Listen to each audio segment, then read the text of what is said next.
নমস্কার, আর একটা গুরুত্বপূর্ণ ইনফরমেটিভ ভিডিও নিয়ে চলে এলাম। আমরা দেখছেন আপনাদের এই প্রিয় বিশ্বস্ত চ্যানেল। এই মুহূর্তে সবথেকে বড় খবর, আজকের খবর নিয়ে চলে এসেছি। আশাকর্মীদের একটা আপডেট আছে।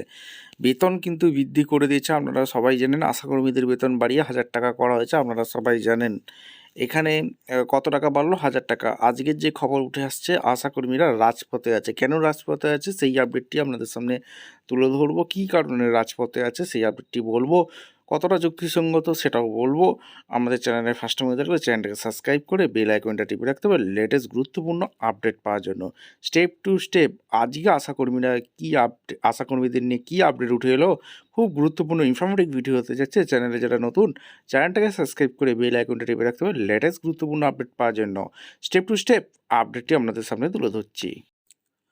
আচ্ছা, রাজ্য সরকার আশাকর্মীদের সমস্ত দাবি দেওয়া কিন্তু অলরেডি মেনে নিয়েছে 5 তারিখের এই বাজেটেই, আমরা সবাই জানি। আবার আজকে একটা আপডেট উঠে আসছে, আশাকর্মীরা কি বলছে? ভাতা নয় বেতন চাই। কল্পতরু বাজেটেও খুশি নন আশাকর্মীরা, স্বাস্থ্য ভবনের সামনে ধুন্ধুমার। এবার ক দফা দাবি করেছে? 11 দফার দাবিতে পথে নামলেন তারা। স্বাস্থ্য ভবনের সামনে ব্যারিকেড করে আটকে দেওয়া হয়েছিল আজকে। পুলিশি বাধা পেয়ে স্বাস্থ্য ভবনের সামনে অবস্থান করেছিল আশাকর্মীরা। রাজ্য সরকারের কল্পতরু বাজেটও খুশি নন আশাকর্মীরা, এবার 11 দফা দাবিতে পথে নামলেন তারা। স্বাস্থ্য ভবনের সামনে ব্যারিকেড করে আটকে দেওয়া হয়েছে তাদের। পুলিশি বাধা পেয়ে স্বাস্থ্য ভবনের সামনে অবস্থান বিক্ষোভে সামিল আশাকর্মীরা কিন্তু আন্দোলনের মধ্যে আবার চলে এলো। তাদের কী বলতে চাইছে? তাদের বক্তব্য ভাতা নয়, অর্থাৎ ভাতা তারা চাইছে না, বেতন চাই। প্রতিনিধি দলকে স্বাস্থ্য সচিবের সঙ্গে দেখা করতে দিতেই হবে। আচ্ছা, তারা আর কি দাবি করছে? সম্প্রতি 8 দফা দাবিতে তারা এর আগে পথে নেমেছিলেন আশাকর্মীরা।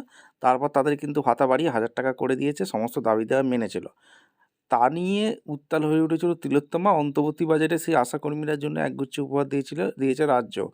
আশাকর্মীদের মাসিক ভাতা 1000 টাকা করে বাড়ানোর কথা ঘোষণা করেছে। সেই সঙ্গে মাতৃত্বকালীন ছুটি দেওয়া হবে। 180 দিন কর্মরত অবস্থায় মৃত্যু হলে পরিবারকে 1,5,00,000 টাকা আর্থিক সাহায্য করবে সরকার। কিন্তু এই ভাতা বৃদ্ধিতে একবারেই খুশি নন আশাকর্মীরা। তাই শুক্রবার ফের পথে নামলেন আশাকর্মীরা। এবার 11 দফা দাবিতে সরব হয়ে গেছে তারা। এদিন স্বাস্থ্য সচিবের সঙ্গে দেখা করে স্মারকলিপি জমা করতে রাজ্যের বিভিন্ন প্রান্তের আশাকর্মীরা জমায়েত করেন স্বাস্থ্য ভবন চত্বরে। স্বাস্থ্য ভবনে কিছুটা আগে ব্যারিকেড করে তাদের আটকে দেয় পুলিশ। তুমুল বাকবিতণ্ডা জড়িয়ে পড়েন আশাকর্মী ও পুলিশ কর্মীরা। উত্তপ্ত হয়ে ওঠে পরিস্থিতি, রাস্তায় বসে পড়েন আশা। তাদের সাফ কথা, আমরা 1000 টাকার জন্য আন্দোলন করিনি, আমরা বেতন চেয়েছি, ওনাকে ভাতা বাড়াতে হবে না। ওই 1000 টাকা আমরা ফেরত দিচ্ছি।